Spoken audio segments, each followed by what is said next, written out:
If you're a lineman in charge of keeping the lights on, Grainger understands that you go to great lengths and sometimes heights to ensure the power is always flowing, which is why you can count on Grainger for professional-grade products and next-day delivery, so you have everything you need to get the job done. Call 1-800-GRAINGER, click Grainger.com, or just stop by. Grainger, for the ones who get it done. Los bancos centrales en la eurozona, en Estados Unidos o en Reino Unido están bajando sus tipos de interés, pero al mismo tiempo el coste de financiación de la deuda pública a largo plazo de Estados Unidos, de Reino Unido o de los países de la eurozona no para de aumentar. ¿Qué está sucediendo exactamente en los mercados financieros y muy en particular en los mercados de deuda pública? Veámoslo.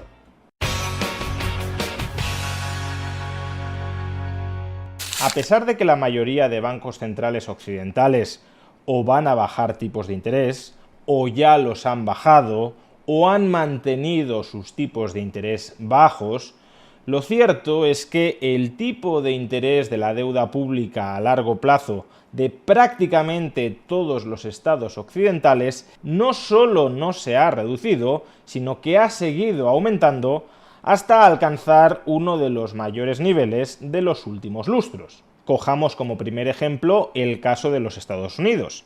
En la actualidad, los tipos de interés de la Reserva Federal se hallan un punto porcentual por debajo del nivel que marcaban hace un año. Y además, la expectativa de mercado para los próximos meses y para los próximos años es que esos tipos de interés sigan bajando.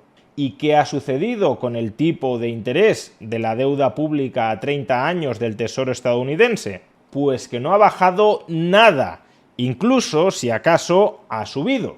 Algo similar ocurre, en segundo lugar, con el caso de Reino Unido. Los tipos de interés del Banco de Inglaterra se hallan en estos momentos 1,25 puntos porcentuales por debajo del nivel que marcaban hace un año, y de nuevo también las expectativas a medio plazo es que sigan bajando. ¿Y qué ha sucedido en cambio con el tipo de interés que abona la deuda pública a 30 años del gobierno británico? Pues que se halla, atención, en su punto más elevado desde 1998. O sigamos con el caso del Banco Central Europeo. Desde el año 2023, el Banco Central Europeo ha reducido 2 puntos porcentuales sus tipos de interés. ¿Y qué ha sucedido, por ejemplo, con el coste de financiación de la deuda pública española a 30 años? O también, si queremos un ejemplo de deuda pública de mayor solvencia dentro de la eurozona, con el coste de financiación de la deuda pública alemana a 30 años, pues que no se han reducido nada, e incluso en el caso de la deuda pública alemana ha subido con respecto a sus niveles del año 2023. Y por último, tomemos el caso del Banco Central de Japón. El Banco Central de Japón, a diferencia de todos los anteriores que he mencionado, durante los últimos años sí ha subido sus tipos de interés. Lo ha hecho desde el 0% hasta el 0,5%. Por consiguiente, aunque se trate de una subida de los tipos de interés, los tipos, en Japón, siguen a niveles extraordinariamente bajos. Y sin embargo, ¿qué ha ocurrido en paralelo con el tipo de interés que abona la deuda pública a largo plazo, a 30 años, de Japón? Pues que se ha elevado hasta el mayor nivel de toda su historia. Japón comienza a emitir bonos a 30 años en 1999 y los tipos de interés de los bonos a 30 años de Japón están ahora por encima de cualquier otro nivel desde el año 1999. Por tanto, está claro que algo está pasando con el mercado de deuda pública. A pesar de que los bancos centrales abaratan o mantienen barato el coste de la financiación a corto plazo, cuando miramos la evolución del coste de la financiación a largo plazo, este no desciende, sino que incluso sube. Y siendo así, ¿a qué se debe este movimiento contradictorio entre la tendencia del coste de financiación a corto plazo y el coste de financiación a largo plazo? Pues en pocas palabras, al exceso de emisión de deuda pública y al consecuente riesgo de inflación. Pero antes de reflexionar con mayor profundidad sobre esto último, sobre por qué el creciente tipo de interés de la deuda pública a largo plazo de los estados occidentales está señalizando riesgo de inflación a largo plazo, permitidme que os recuerde que una forma de contrarrestar, de combatir este riesgo de inflación a largo plazo en nuestras economías es a través de algunos de los productos financieros que están disponibles en la entidad que apadrina este vídeo, Freedom24.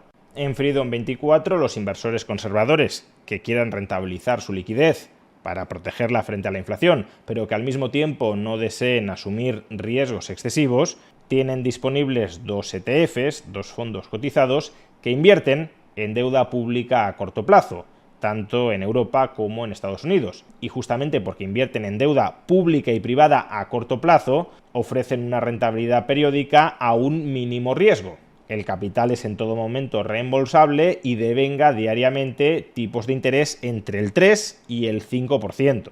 Concretamente, por un lado, el Xtrackers 2 Euro Overnight Rate Swap, un ETF con deuda a corto plazo denominada en euros, está proporcionando ahora mismo un tipo de interés anual cercano al 3,1%.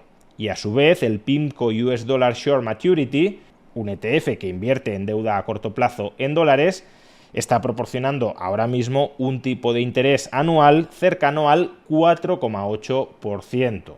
Si quieres obtener más información sobre Freedom24 y sobre estos ETFs que ayudan a proteger nuestro poder adquisitivo frente a la dilución provocada por la inflación, puedes conseguirla pinchando en el enlace que aparece en la caja de descripción de este vídeo o en el comentario destacado.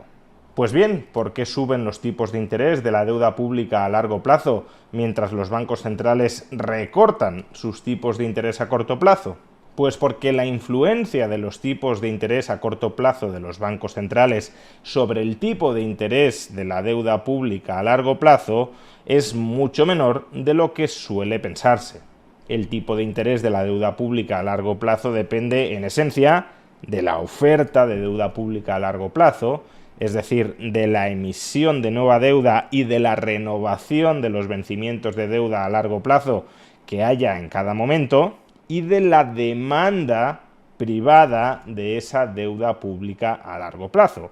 Y la demanda privada de esa deuda pública depende de la propensión, de la predisposición del sector privado a ahorrar y a invertir en ese activo financiero en el largo plazo.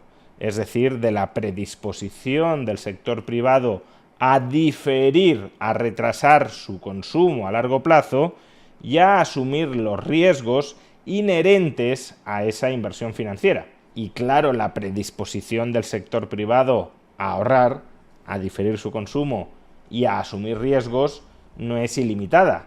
Si la oferta de deuda pública aumenta mucho y continuadamente, puede que la demanda de esa deuda pública a largo plazo no crezca tanto. Y si la oferta de deuda pública a largo plazo aumenta más que la demanda, lo que sucede es que el precio de esa deuda pública cae y como el tipo de interés evoluciona de manera inversa al precio del bono, es decir, el tipo de interés sube cuando el precio del bono baja y el tipo de interés baja cuando el precio del bono sube, pues entonces esa caída del precio del bono se traslada en mayores tipos de interés a largo plazo. Así pues, y de entrada, podríamos decir que los tipos de interés de la deuda pública a largo plazo están aumentando porque la oferta de deuda pública, las nuevas emisiones de deuda pública por parte de los distintos gobiernos están aumentando a mayor ritmo que la demanda. No es que la demanda sea escasa, es que la oferta crece incluso más que una demanda que ya de por sí es bastante elevada. O expresado de otra manera, los gobiernos están solicitando más financiación que aquella que el sector privado está dispuesta a otorgarles a los gobiernos. De ahí que el coste de esa financiación vaya en aumento. Sin embargo, expresado de esta manera, uno podría plantear, ¿y por qué los bancos centrales no atan el tipo de interés de la deuda pública a largo plazo a sus tipos de interés a corto plazo, siendo ellos los que compren, los que adquieran en el mercado esos títulos de deuda pública a largo plazo, si hay más oferta de títulos que demanda de títulos y por eso el precio de estos títulos baja, subiendo el tipo de interés, si el Banco Central entra a comprar esos títulos de deuda pública, su precio subirá y por tanto su tipo de interés bajará, pudiendo bajar potencialmente hasta el nivel que marca el Banco Central para su coste de financiación a corto plazo. Y sí, en principio los bancos centrales podrían hacer esto, pero hacer esto implica que los bancos centrales creen más moneda fiat, porque la deuda pública la compran generando más pasivos propios, es decir, más moneda fiat. Por tanto, los bancos centrales demandan deuda pública ofertando moneda fiat, y eso nos traslada al mismo problema que antes. Si no hay tanta demanda de atesoramiento de moneda fiat como nueva oferta se está creando para el mercado, entonces el valor de la moneda fiat caerá y eso se traduce en más inflación. Y es ahí donde hasta cierto punto se descuenta que los bancos centrales darán marcha atrás, porque si los bancos centrales tienen como mandato estatutario mantener la inflación en el 2% anual y se ponen a comprar cantidades masivas de deuda pública que eleva esa tasa de inflación, ellos mismos tendrán que dar marcha atrás en sus programas de adquisición de deuda pública, llevando a que el tipo de interés a largo plazo vuelva a subir. Por consiguiente, lo que esta desconexión entre la evolución de los tipos de interés de la deuda pública a largo plazo y los tipos de interés a corto plazo de los bancos centrales está poniendo de relieve es que vamos hacia economías con muchísima más emisión de deuda pública por parte de sus gobiernos que aquella que los ahorradores de esas economías están dispuestos a absorber. Solo hay que mirar el déficit público de los Estados Unidos, el déficit público de Japón y en menor medida, pero también el déficit público de la eurozona, no solo el presente, sino el que está por venir en el futuro. Y una sobreemisión de deuda pública representa siempre un riesgo inflacionista muy marcado, porque los gobiernos van a tener la muy intensa tentación de intentar diluir una parte del coste de esa deuda pública a través de una mayor inflación. Y de hecho, la prueba de que los tipos de interés de la deuda pública a largo plazo de los Estados Unidos, de Reino Unido, de la eurozona o de Japón están aumentando fundamentalmente por las sobreemisiones de deuda pública de sus gobiernos, la encontramos en cómo están evolucionando los tipos de interés de la deuda pública a largo plazo de un Estado que no está sobreemitiendo deuda pública y que de hecho se proyecta que durante los próximos años mantenga un importante superávit presupuestario. Me estoy refiriendo al caso de Suiza. El tipo de interés de la deuda pública a largo plazo de Suiza se halla por debajo del 1%. ¿Cómo puede ser que el coste de financiación del Estado suizo a 30 años no alcance siquiera el 1%? Pues porque la oferta de deuda pública del Estado suizo es bastante estrecha, sobre todo en comparación con la muy fuerte demanda inversora por esta deuda pública, lo cual eleva el precio de estos títulos y por tanto tira por los suelos el tipo de interés. Es decir, no en todos los estados se está viviendo el fenómeno de que el tipo de interés de la deuda pública a largo plazo, a 30 años, esté aumentando de manera sostenida y alcance cotas del 3, del 4 o del 5%. En Suiza ni siquiera el 1%. ¿Por qué? Porque es un estado solvente que no está sobreemitiendo deuda pública. En definitiva, que los tipos de interés de la deuda pública a largo plazo de Estados Unidos, de Reino Unido, de la eurozona o de Japón estén subiendo o se mantengan elevados al mismo tiempo que sus bancos centrales están bajando tanto los tipos de interés a corto plazo, lo que pone de manifiesto es que los mercados esperan en los próximos años, en los próximos lustros, en las próximas décadas, una fuerte emisión de deuda pública de sus gobiernos nacionales que no vaya a ser absorbida, al menos en condiciones financieras asequibles, por los ahorradores internacionales. y eso, históricamente, ha ido de la mano de periodos de inflación.